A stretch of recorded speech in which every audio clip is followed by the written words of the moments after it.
안녕하세요. 공군본부 고충곤 중령입니다. 요즘 군무원 채용에 대해 관심을 가지신 분들이 많은 것 같습니다. 경쟁률도 상당히 높은 편인데요. 오늘 이 시간에는 군무원에 대한 소개와 장애 군무원 채용에 대해 안내해 드리겠습니다. 안내 드릴 순서는 군무원 바로 알기, 군무원이란 어떤 직업이고 군무원이 가진 장점과 채용 방식, 그리고 현재 추진 중인 제도에 대해서 말씀드리겠습니다. 군무원은 기본적으로 부대 안에서 근무하다 보니 일반적으로 접할 기회가 많지 않아서 잘 모르실 수도 있습니다. 그래서 실제로 군무원을 지원하시는 분들도 군무원이 어떤 일을 하는지 구체적으로 모르시는 경우가 많습니다.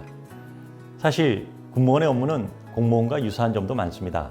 직급이나 봉급 체계도 공무원과 거의 동일한 부분이 많은데 군무원 그러면 잘 모르시는 분들이 아직도 많습니다. 심지어는 군무원이 군인 신분이 아니냐 하고 오해를 가지신 분들도 많습니다. 그래서 그런 오해 때문에 지원을 망설이는 분들을 위해 군무원 바로 알기를 준비했습니다. 정확히 말씀드리면 군무원은 국군을 구성하고 있는 특정직 국가공무원입니다.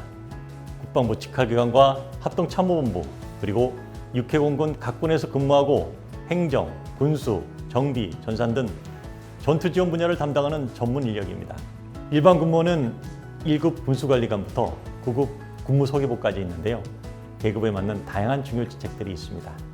군무원은 승진이나 개인 희망 등을 제외하고 생활지역을 빈번하게 이동하는 경우는 거의 없습니다. 사실 군인인 저는 임관 후 26년간 복무하면서 17번을 이사 다녔습니다. 하지만 군무원분들은 절대로 이렇게 이동하시는 경우는 없으니까 꼭 안심하셔도 됩니다. 군에 군무원이 있는 이유는 국방 업무의 효율적인 수행을 위해 전문 인력이 필요하기 때문입니다.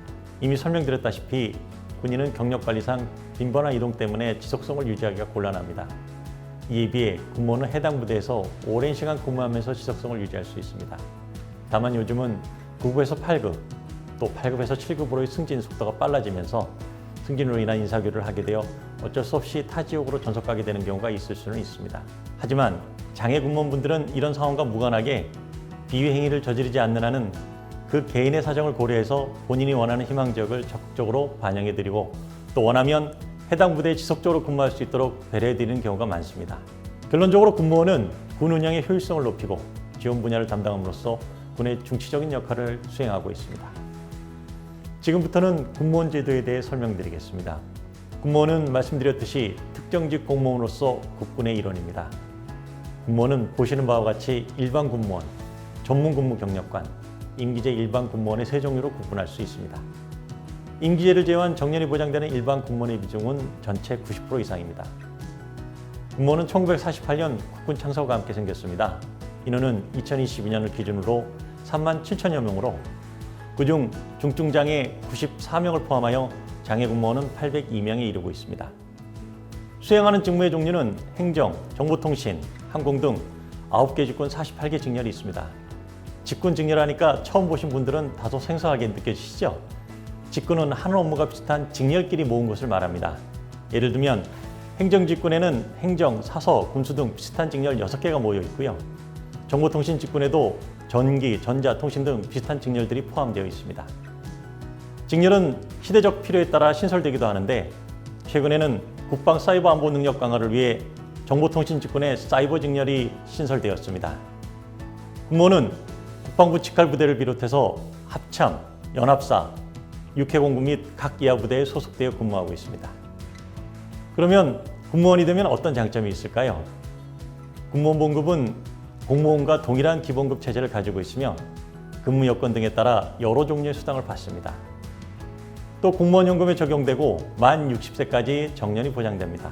그리고 각종 휴가나 육아휴직도 보장되며 더불어 호텔, 체력단련장 등의 복지시설을 이용할 수도 있고 군 의료기관의 진료를 받을 수 있을 뿐만 아니라 군 매점 등도 이용할 수 있습니다. 또한 격오지에 근무하는 경우에는 군 간부수소도 일부 배정받고 있습니다. 그리고 자기개발을 위한 각종 전문교육을 적극적으로 지원하고 있고 자녀에 대한 학비 지원과 맞춤형 복지제도 등을 실시하고 있습니다.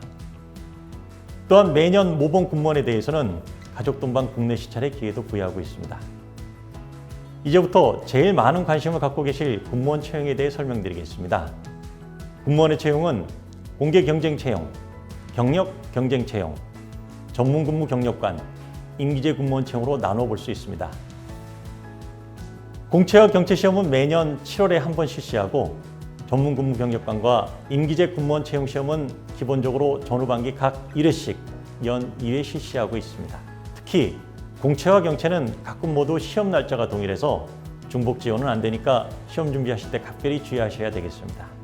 시험은 국방부와 각군별로 주관하고 원서 접수는 공채와 경채 모두 인터넷을 통해 모집하니까 보다 자세한 사항은 각군별 채용 홈페이지를 참고해 주시면 되겠습니다.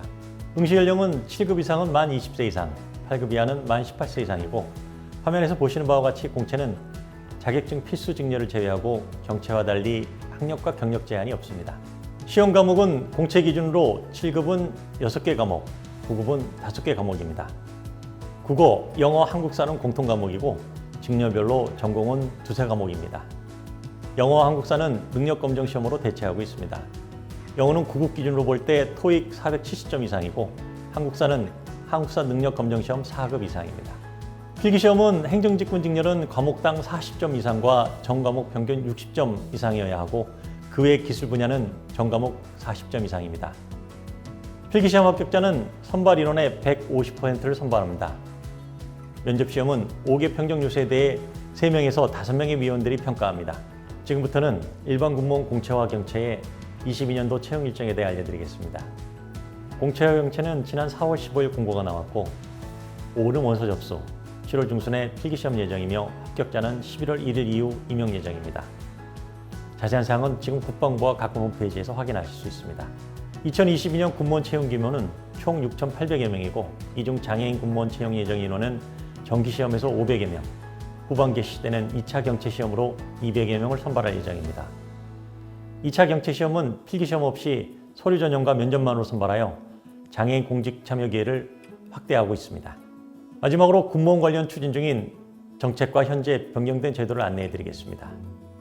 우선 국방개혁 2.0에 따라 군무원 정원이 순차적으로 대폭 증원되고 있습니다. 화면 슬라이드 자료에서 보시는 바와 같이 2025년까지 4만 7천 명까지 증원될 예정입니다. 작년부터는 사이버 직렬이 신설되어 채용하고 있고 필기시험 문제도 순차적으로 공개하고 있습니다.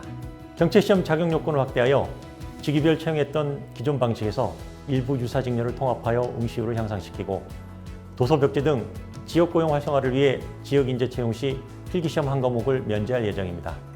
특히 군복무 중 신체 장애를 입게 된 군인이나 장애인은 필기시험이 면제됩니다. 마지막으로 장애 정도가 심한 청각장애인에게만 적용됐던 영어 대체시험 기준 점수의 적용 범위를 화면에서 보시는 바와 같이 확대하여 적용할 예정입니다. 보다 자세한 사항은 국방부와 각군 홈페이지에 게시된 공고문을 참고하시기 바랍니다. 지금까지 군무원에 대해 소개하는 시간을 가져보았는데요. 궁금증 해결에 많은 도움이 되셨으면 좋겠습니다.